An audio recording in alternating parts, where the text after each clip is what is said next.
So I will do a brief introduction and then the floor will be yours. Okay. It's with great pleasure that I have the opportunity to introduce Louis Camnitzer and his presentation, The Art Turn, here today.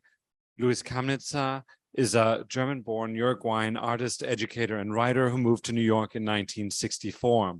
He was at the vanguard of 1960s conceptualism, working primarily in printmaking, sculpture, and installations.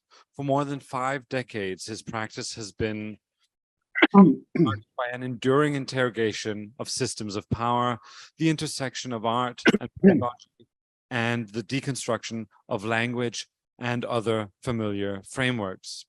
Camnitzer's work frequently beckons the subjectivity of the spectator through discursive, interactive, and participatory propositions that reveal his dedication to pedagogy. As an educator, he's advocated since the 1960s for the need for art to transcend the boundaries of its conventional parameters and establishments. And herewith, I would give the word to you. Thank you so much for being here with us today. Thank you, Milan. Thank you very much. It's a pleasure to be here. So, after having been an artist and a cultural worker for many decades, I recently decided that as an artist, I am a worker of knowledge. This is not an ambitious title. It just redefines my area of interest in political terms. And in fact, it takes me out of the production of art and allows focus on education. Recognizing that the production and presentation of art objects was not enough, led many of us to what for the last 30 years was known as the educational turn. So far, this turn has affected only a handful of museums and possibly some university art departments, but it seems to have done little more than expand the literature contributing to institutional critique. Turns out that our pursuit of an educational turn may have been limited because of our attachment to the category art, which hasn't allowed us to totally escape art institutions. We may have missed an important point. That really needed is an art turn in education, one that introduces the full use of imagination into the whole educational system and ultimately into everything. Our focus on the educational turn of art institutions has therefore prevented us from identifying the dangers of STEM education at the expense of the humanities, the prevalence of applicability over speculation, and the confusion introduced by ingenuity taking over creativity. A couple of years ago, I was invited to participate on a Zoom panel discussion. I was told without any apology that they didn't have money to pay the participants. I told them that I would agree to participate because the more discussions there are about art and education, the better. But also that I only would do it on the condition that they wired $1 to my bank account. I explained that I was, after all, a worker of knowledge. Worker of knowledge was a punchline that made me mention the story. I had resisted exploitation before, but I had also accepted a definition of myself as an artist who happens to be interested in education. Worker of knowledge was denying the distinction between fields, and for the first time, I was seeing this with clarity. It is common to think of education as having the cultural goal of administering, acquiring, and processing information and generating knowledge. By definition, education is the thread with which we weave culture and move into the future. In that sense, education is a deeply political activity, not in the sense of partisanship, though of course that happens, but as an engine for expanding the knowledge on which human life proceeds. But art is generally understood to be a different sort of activity, one that generates objects, artifacts, and events that become an inventory of culture as it is valued. This helps to explain why, when we talk about an educational turn in the arts, it is a historical souvenir shop we use as a. This is why in our critique of institutions, we end up contesting the values assigned rather than looking to change the whole structure of knowledge creation. Art then has two roads to follow. Either it participates in the task of creating knowledge and is used to educate, or it serves to produce things that are instantly placed in the past to become complex keepsakes of the structure that is already in place. It is the first one that I believe that matters, but it is the second from which we unfortunately spin out most of our ideas. This makes most discussions about art and education, and how they both dance and turn are very limited and somewhat incestuous. The view of art as being a self-enclosed discipline designed to create iconic results dominates our discourse. Within this frame of reference, producers are kept on one side and consumers on the other. And iconicity places a power in the work and not in its effect. There are, of course, aspects in this that make sense. I accept that art, seen as a discipline, is fine when we address museums that show their holdings. It is also fine when we discuss art schools and their curricula to train professionals. And it is fine when we are concerned with how people appreciate or don't in the name of art, even those that don't look like art. Attempts are sometimes made to transcend the limited definition of art and to think about the transference of knowledge into other disciplines. This is a subject somewhat closer to my interest, but the attempts fall short of achieving paradigm shifts. I'm thinking of enhanced art appreciation methods like visual thinking strategies and its expansion by Harvard into visible thinking, or of the hope of some researchers to discover that listening to Mozart's Sonata Köchel 448 for 10 minutes would improve IQs. The problem is that the thinking behind all of these are derived from traditional and passive art appreciation, and not from a true transdisciplinary generation of knowledge. They accept that art is just art with its territorial delineations. Inquiry here is conditioned by the point of departure. One is led to enter a tunnel that allows for partial explorations without ever questioning the tunnel.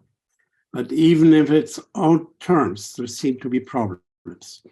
A British study determined that the more art courses students took, the worse they performed on their national exams. In conventional use, the word knowledge is as vague as the word art, and both cover many meanings.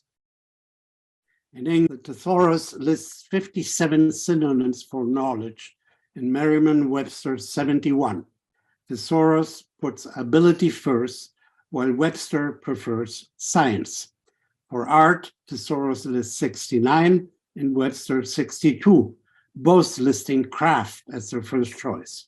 This is interesting because it reveals an ideological construction.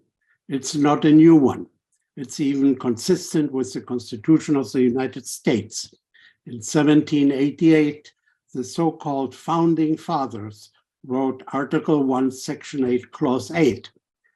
It grants Congress the power, and I quote, to promote the progress of science and useful arts by securing for limited authors and inventors the exclusive right to their respective writings and discoveries. Applicability was an important thing here, and useless arts were exactly that. They were unimportant in moments of trying to build a nation state and taking over a continent. Therefore, there was no time to waste on uselessness. Time had already been declared a synonym for money by Benjamin Franklin 40 years earlier.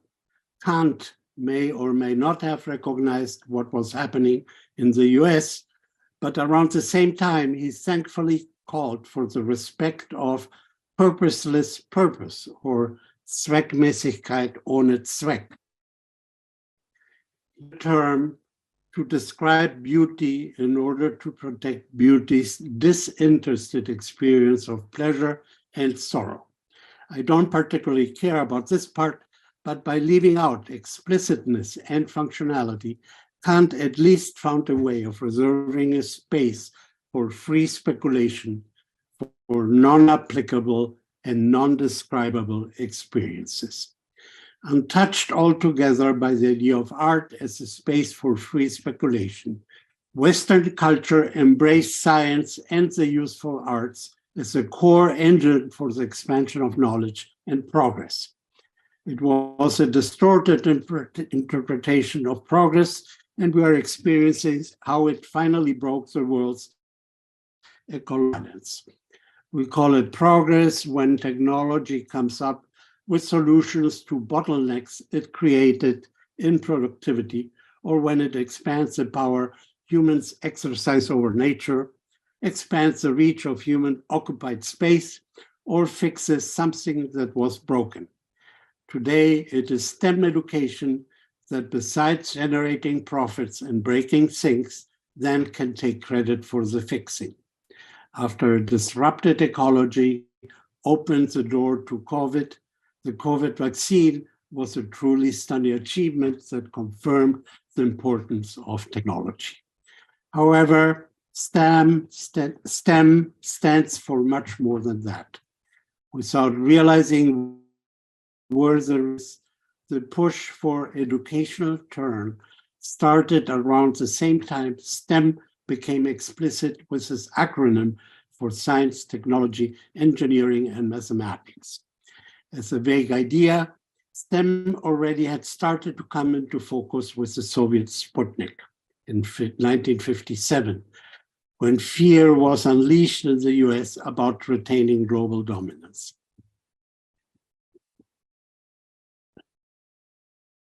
Hold on a second.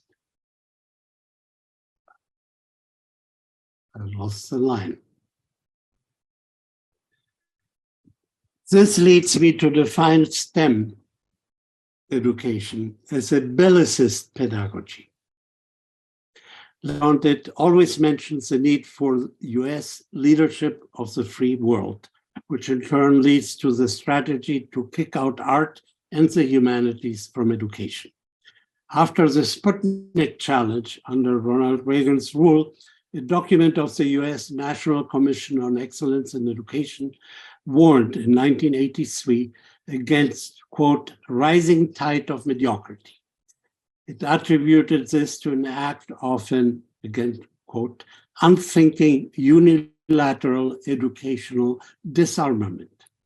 The report, titled A Nation at Risk, continued with these words: if an unfriendly foreign power had attempted to impose on America the mediocre educational performance that exists today, we might well have viewed it as an act of war.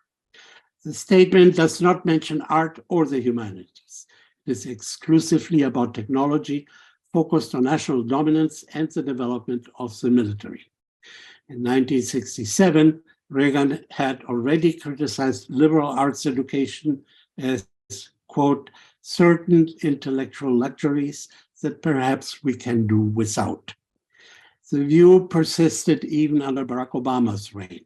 He hoped for, quote, for a future where all Americans will have lifelong access to high-quality STEM education, and the US will be the global leader in STEM literacy, innovation, and employment.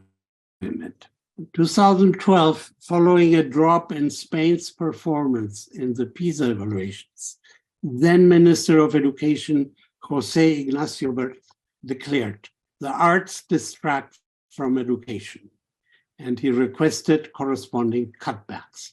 3 years later, Japanese Minister of Education Hakuban Shimomura followed Bert's example and asked for the closing of social sciences and humanities departments in 80 Japanese public universities to convert them to serve areas that better meet society needs. In 2014, Emory College in the US closed its art school to redirect funds and explicitly warn the leaders of the century. The trend was crudely summed up by US Senator Marco Rubio in 2016, when during a Republican presidential debate, he proclaimed, "Welders make more money than philosophers. We need more welders and less philosophers." Since then, in the US, graduates in the humanities have dropped an average of 50%. In the UK, art students with working class background have diminished from 16.4% during the 1970s to 7.9% today, indicating that studies in so-called leisure activities are increasingly reserved for high incomes. The focus on practicality may explain why, after several centuries, US still lacks a Ministry of Culture and further shows that we're living in a STEM world. Obviously, there is no reason to oppose the learning of technological subject matters to solve practical problems, or if it were true, to improve salary opportunities. There is no reason either to oppose asking the arts for methodological help in this, like the effort to push STEAM, which is STEM with an A for art. The real danger is in assuming that art's full role in education is only to help STEM, as STEAM itself proclaims. Without we're impoverishing knowledge by reducing it to a narrow field of the possible and its instrumentalization. We forget that possible is a result of a negotiation between imagination and reality. STEM leaves out this negotiation by negating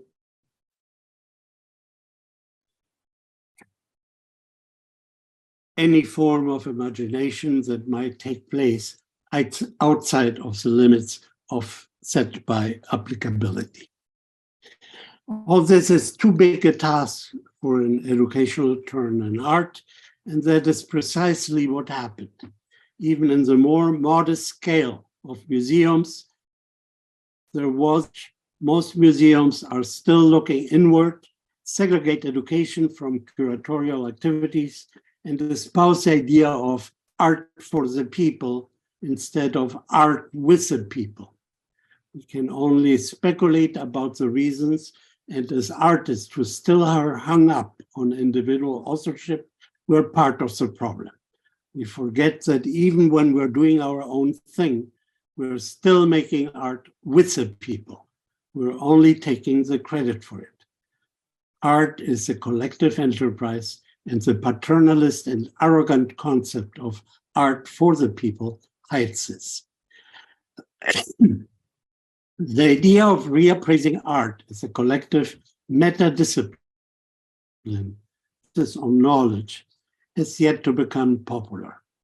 Linked to the flow of money, social stratification, and the satisfaction of vanity, including our own, the reappraisal is difficult.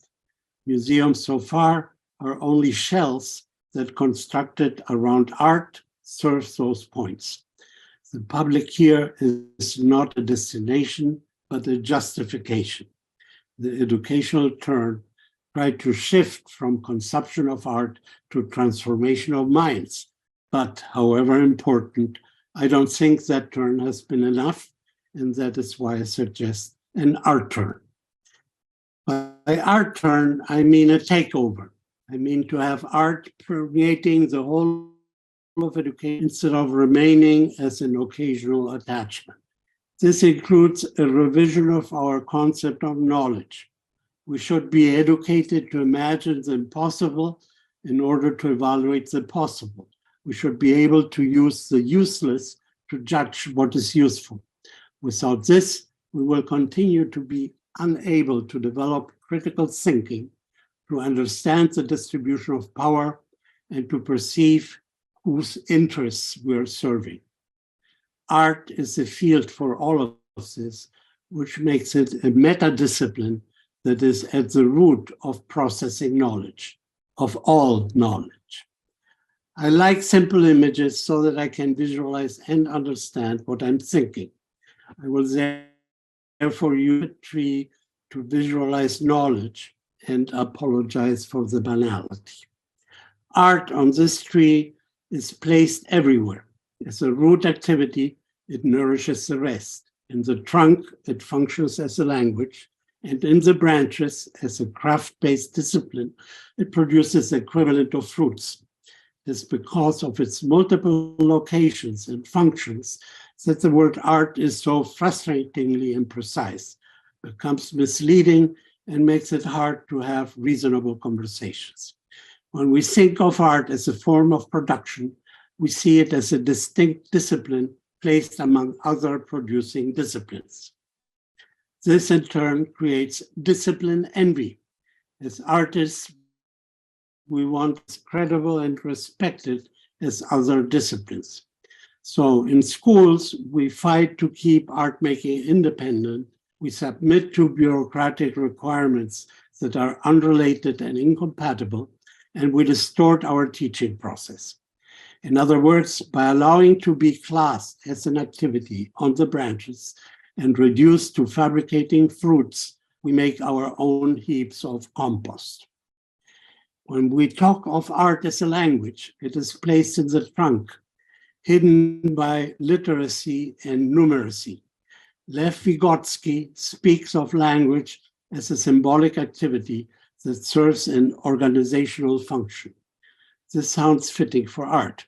Technically, art is not real language, but it might somewhat work like a second language, one into which and from which we keep translating. Educator Elliot Eisner sees art as an aid to expand discourse, an effort to extend beyond the limiting constraints of discursive communications in order to express meanings that otherwise would be ineffable. That makes art something of a language plus, which is fine with me. Finally, when we talk of art as a truly cognitive tool, we place it as a root activity. This most ambitious and least recognized role is what actually made me think of being a worker in knowledge. As a root activity, it helps us explore what we don't know. It helps us organize the universe before we subdivide it in categories. We could change Vygotsky's statement a little for this and make it into art is an organizational function that creates symbolic activities to help both organization and to communicate.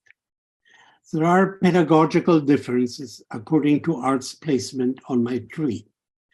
First, art in the branches, being a craft, is easily trainable and translates into the traditional painting one, painting two model. Art schools, museums, and galleries live off this. Yet even here, the word art size. We know that to really be art, it has to go beyond what the craft does. And if it doesn't, we don't recognize it as art. Second, to some extent, art can be taught and learned as a language. It matters less that we speak or make it well, since well is ill-defined and depends on what we're doing and in what context.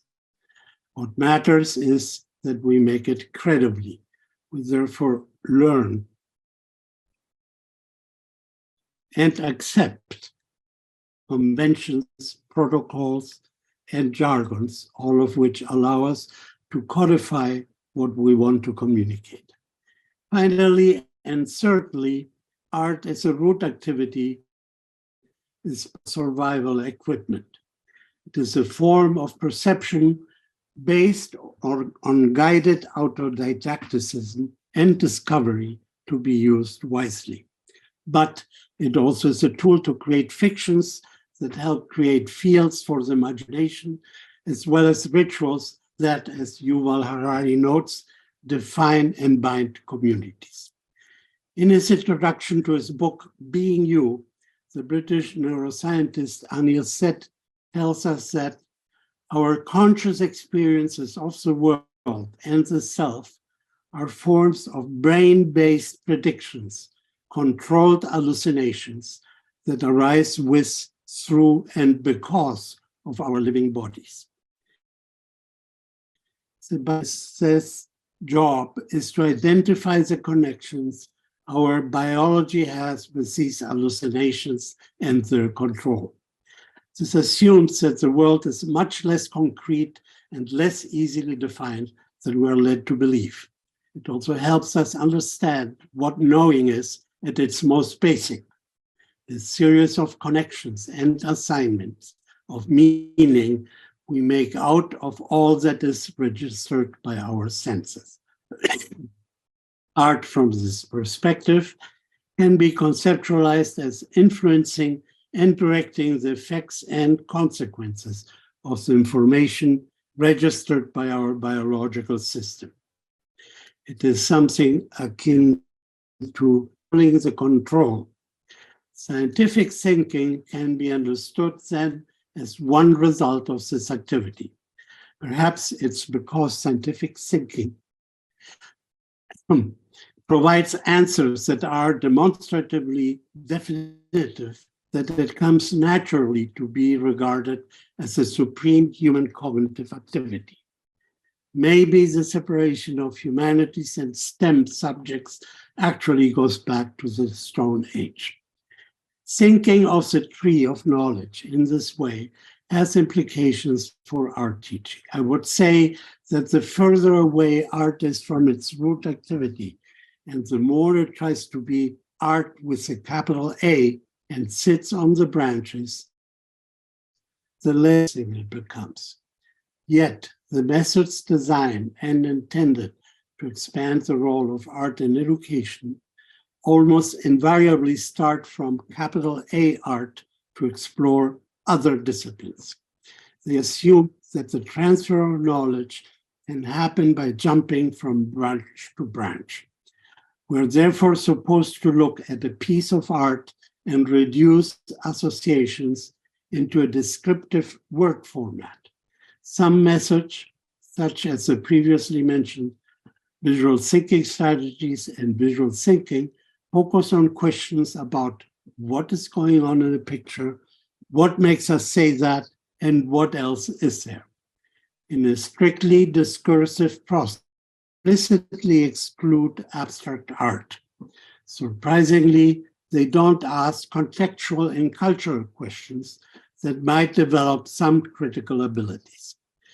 If I had to use these methods, I would like to ask questions like, why do we have to look at this?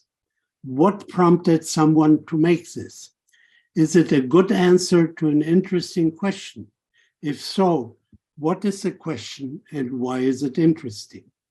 Whose interests were and are being served by making the piece and by making see it? What would we lose if the piece burns down? If lost, would it be worth it to replace it? These would be the list of questions to start with. Then another, is a piece the best way of doing what the artist evidently wants to do? Could it be improved in the same medium, or would a different medium, even a medium that doesn't produce objects, be more effective? How would that be done? And then it's the ultimate list of questions. What can I personally do with this experience? Does it affect the ways I see, think, organize, decide, or communicate? All these questions would at least enhance my observation skills, the understanding of the work, and enhance my way of knowing, regardless the content. What is interesting for me about these questions is that they apply to anything, to art. Visual thinking, Visual thinking strategies originated in MoMA to improve its guided tours, but the museum no longer uses it. In general, MoMA seems to have lost interest in its education component. During COVID's confinement, the museum must have connected the dots. If the public isn't coming, they can't exhibit what they own, and therefore they don't have to explain what they have. They fired all the temporary educational staff and told them in writing that it was unlikely that they would ever be rehired. If there was anything positive about COVID, it was the unfortunately missed opportunity to shift policies of ostentation and to instead explore educational strategies, including the infiltration of schools and change of curriculum. However, museums waited for the dubious return of normality. As an extreme example, the Brooklyn Museum chose to ramp up retail sales, hiring an entrepreneur in residence who specifically work with staff across departments to test new ways to engage with visitors, bringing in external partners to work with the museum's retail and programming teams. In addition, she'll explore different modes of storytelling to further a narrative approach. The questions then are whether museums will ever depart from the consumer-oriented focus on art with a capital A, and whether art will ever be approached as a cognitive method essential to education. Because I doubt museums and schools as institutions will embrace a radical new approach, I believe we have to work militantly with our artist colleagues and our education colleagues instead. In an interview in 1983 on Science, Art, and Religion, Chilean biologist Francisco Varela said something to the effect that what we take in through our sense of vision is external to us. It is placed at a certain distance. It was a throwaway line and not a very profound one. However, it is this distance what makes us into anthropocentric observers. It doesn't matter if we want to rationalize Anil Seth's hallucinations and believe them, or if we just accept and aestheticize them.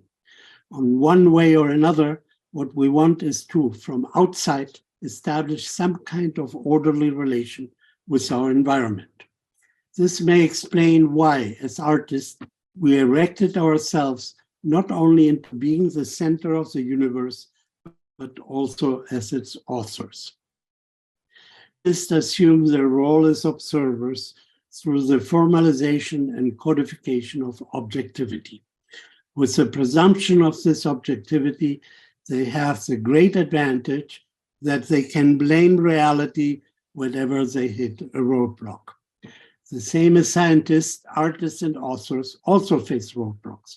But in our case, there is no presumed objective reality that proves us wrong. We don't have to blame anything, and that gives us a feeling of omnipotence. Artists and politicians have in common that they live under the same delusion of omnipotence. Typically, back in 2002, a White House aide actually said, "We're an empire now. When we act, we create our own reality. We are history's actors, and you, all of you, will be left to just study what we do." The presumption here is that the power to create reality doesn't have to be shared, and by all of you will be left to study, he actually meant everybody. Artists share a similar delusion that we are actors creating history to be studied by others. But in our case, it only means collectors and art historians. However, because we need to make order out of our hallucinations, the fiction of omnipotence will endure. But while the politicians' fictions are imposed society. Pictures made by artists remain independent and allow for unobstructed observation, helping revise our ways of knowing. Since we don't really believe we are the authors of the universe, we can speculate on why we are not, as well as what are the obstacles that prevent us. We have the freedom to evaluate whether the obstacles make sense and if they can or should be removed. It is this analysis of power and not any narrative content that makes art a political enterprise. And it prompts the question, why isn't this freedom of analysis accessible to everyone? And our turn is about correcting this exclusion. The way art works may be synthesized in that we confront a mess and make some order. We find rules that help us tell about what we did, and we learn to use a pen or something to record it. So far, this is going well, but then it starts to go wrong. We become professionals, develop a nice calligraphy, and adjust what we want to say in order to get accolades. The whole process takes for granted that we start with art at the root of the tree, but instead of sharing the making order part, we only share our calligraphy.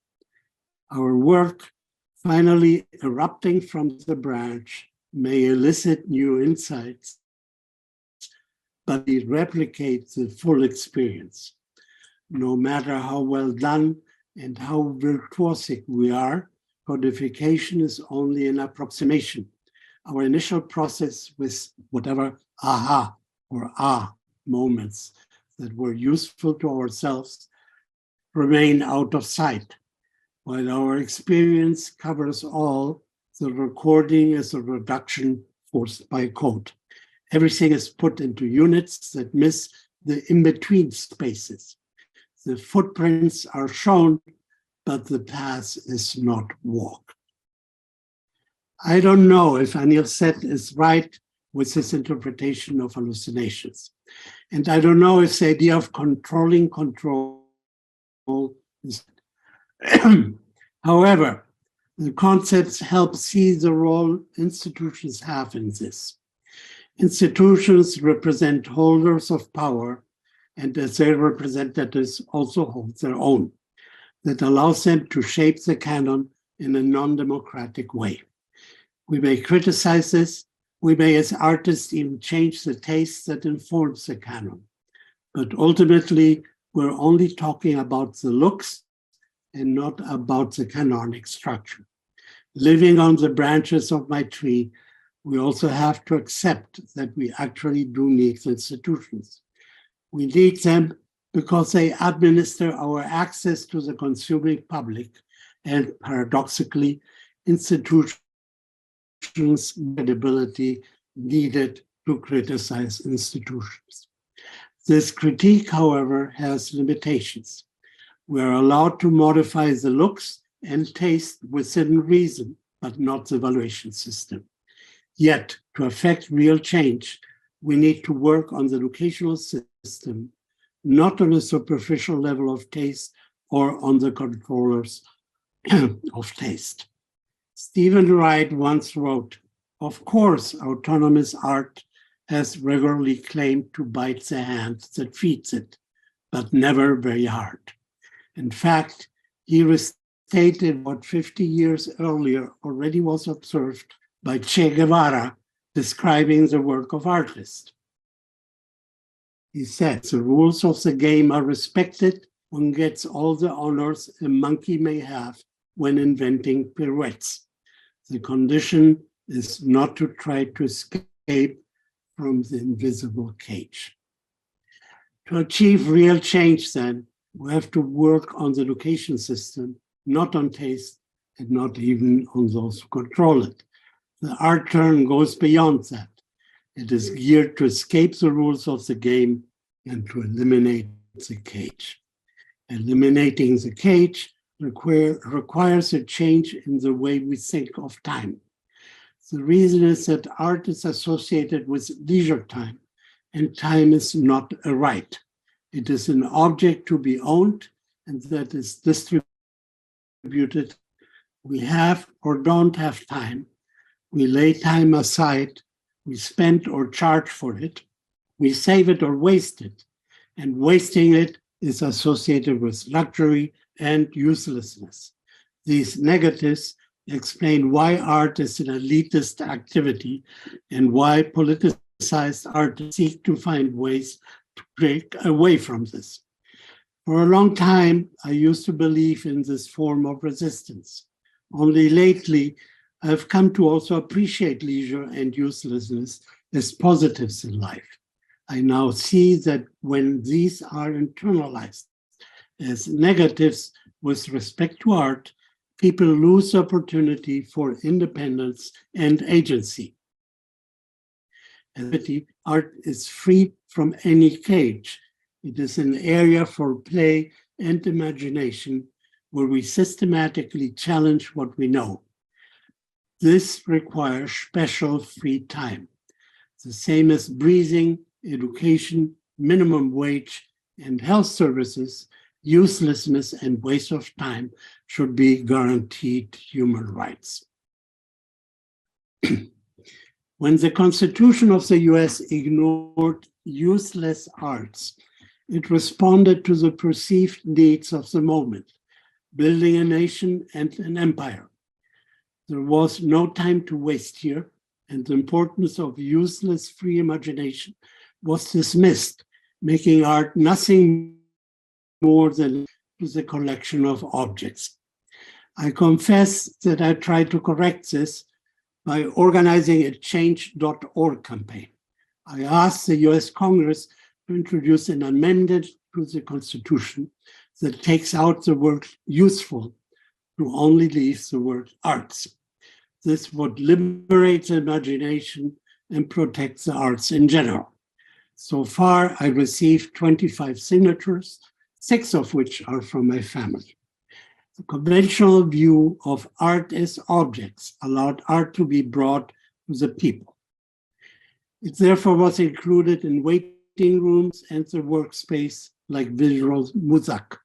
And though unstated, the hope may be that it would concert effect. Public art, mural paintings, functional design, social practice, all try to share accomplishments with a broader public. But depending on how it is done, this accessibility is cosmetic. It mostly gentrifies minds, confirms the canon, but does not generate creative minds. Art as a discipline is admired as an area of specialization that promotes professionalism and competitiveness, but it doesn't generate creative minds either. It only allows some creative minds to survive. In general educational terms, the promoting creativity stops after kindergarten. One of my sons, now an artist, summed it up by complaining that after kindergarten, we didn't send him directly to art school. We, as wise parents, should have spared him the interruption. The interruption actually is STEM country. It always has been STEM country. This started the moment scientific knowledge was identified as knowledge and made education a partial affair effective for the labor market and the international pecking order. The arter, then, is needed to correct the situation and help form mature individuals. It is not a plan to make more art producers. It is more modestly to ensure that there are free thinkers. With the blooming of artificial intelligence and its forays into art, the obvious question is what the potential effects it may have on my free image. Will AI help us develop art as a root activity? Will it refine art as a language in the trunk part? Or will it only confuse what is happening in the branch by competing with our production. So far, art has elicited fears because it can make products that you made in traditional art. Therefore, the fear doesn't deal with art as a cognitive tool, but only with a hypothetical threat to producers of objects. A year ago, a prize was given in an art fair in the US to an AR work that looked like a painting. It became controversial on several grounds, but the main one was that the labor associated with painting was being skipped, and therefore the skill was in danger. Now, anybody could type words into a program, and seconds later, an image would be presented without the need for a professional artist. However, this mostly poses a conflict for labor and not to art. I still remember when elevators changed from being operated by an employee to use panels with numbered buttons. For a while, former operators continued riding the lift. They took orders from the passengers and pressed the buttons. Maybe painters should be paid to type in the words suggested by other people. However, there are also issues of copyright, because AI extracts material from existing databases, not unlike artists who consult exhibitions and art books for inspiration. So AI brought these issues to the fore. They are not new. It's only that until they had not threatened the system that much. Half a century ago, scientist Michael Knoll created an algorithm to make new versions of Piet Mondrian's 1917 composition with lines.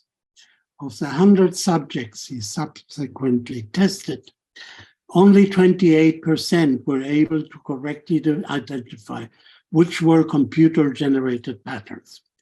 59% preferred the computer-generated ones over the original. In 1966 essay, reporting about his project, Knoll pointed out both patterns were conceived by humans, although certain features of the computer picture were decided by a programmed random algorithm. The computer functioned only as a medium performing its operations under the complete control of the computer program written by the programmer artist. Knoll had used this argument to copyright another work of his, and initially the application was denied because the work wasn't made by a human. The argument is still being used today to refuse non-human products. 2011, the US Copyright Office didn't approve the copyright for the selfies taken by Naruto, an Indonesian macaque. Naruto had set up by photographer David Slater, who used him as an alternative intelligence. Bell Labs, Knoll's employer, didn't want the word art associated with his research, and he had to call the works patterns. The reason, however, wasn't the absence of human authorship, but the fear of having important research trivialized by the word art. With the same arguments, AT&T, the parent company of Bell Labs, tried to prevent the 1965 Howard Weiss Gallery exhibition of computer art. The reason I'm mentioning all this is that all these discussions are around who made it and about what is being contributed to knowledge. I am an artificial intelligence illiterate, but it would seem that the only part of art being threatened here is the one that falls from the branches. Crafts are on those branches only for as long as they are needed. Artificial intelligence may shorten the stay of some, but so far that doesn't make AI sentient. AI is data and connection driven, It works with whatever information is available to create within a predictable environment. It is a typical STEM product. The scope of art, on the other hand, is much broader. As a root activity, it works not only with data and the possibility of connections, but also with true unpredictability, with illogic, and with the unnamed. It is an irresolution we call mystery, and something that education shouldn't lose. The name of the artist that received the prize in the art fair for his algorithm work was Jason Allen. In an interview, he commented, "This isn't going to stop. Art is dead, dude. It's over. AI won. Humans lost." Maybe so, but that would only be in the STEM administered production part. The real day only present in case STEM isn't controlled. The strengthening of art as a root activity and the fight for a true art turn are our best tools to resist. If we win the battle, we might be able to protect not only our imagination, but that of future generations. The educational turn may then follow to make some adjustments. Thank you.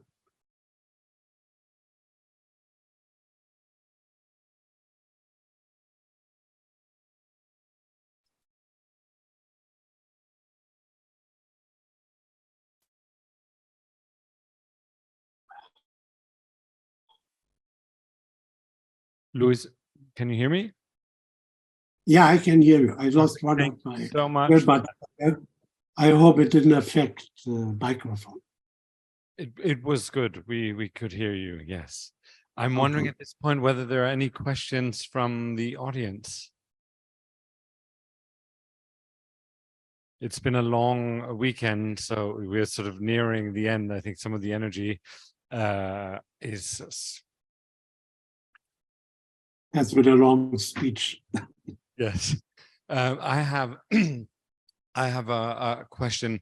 So you situate STEM education within a kind of, let's say, exaggerated or extreme culture stemming also from the Enlightenment that has become sort of unproductive in the way that it's currently functioning, and maybe also something that is against a particular type of humanism.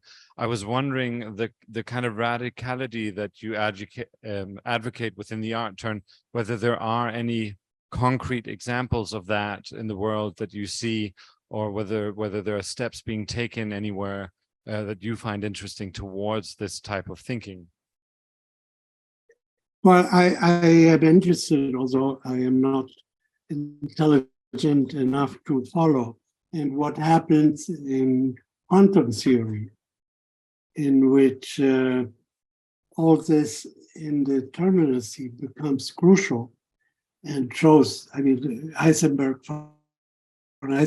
remarked that a long time ago that exploring atoms shows that the language we use is not sufficient, that the code of words, the way we use it, is not complex enough to cover what is not deterministic. And so at some point, that research crosses over into art thinking. It's just that nobody bothered yet to find the merging point. And in part, it's because of science still being conditioned by cause and effect reasoning, and art still focusing and not on knowing things. But I think once that bridge is, once we meet in the middle and realize there's no need for a bridge, there's just need for a common ground, then we will have an integrated knowledge, and we will be much more efficient, much more interesting as people, although it may be too late.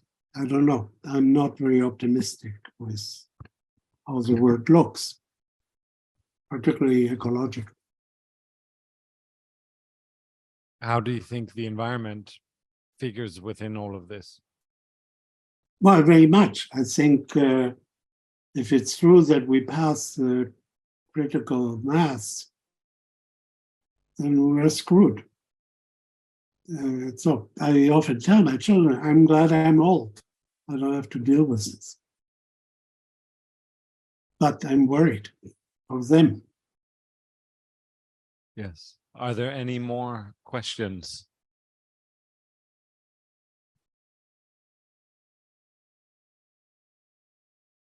Then thank you so much for taking the time. I don't know if you can't see me. I'm here. Thank you so much for taking the time to be here with us today. And we will break shortly and continue with Sofia Lasquaga, who will be the last participant of the Educational Web Symposium. Thank you, Luis. All the pleasure.